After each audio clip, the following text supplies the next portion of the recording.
BT cleaner din. Ano, PCX mga igan. Si Boss Aro naman ang gumagawa dito. So gumagamit din siya ng Extreme CVT cleaner. Binilinis siyang mabuti. Tingnan niyo yung loob naman, oh. Talagang cleaning ang tawag niya, no? Cleaning, talagang tanggal ang mga likabok, linis.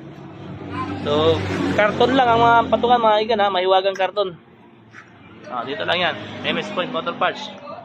Habang doon sa kabila dahil gumagawa din si yung isa ating tropa. Ayun ko anong kinakalikot din doon.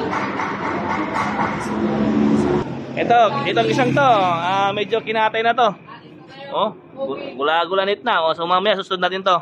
Ito mga tapusin mo natin itong isa. Yan. Seryoso.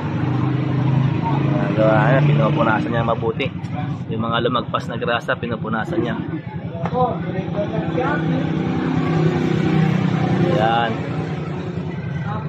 Tag dito. So, lilinisin pa ito mga igin, ha. Linisin mabuti yan. Goods.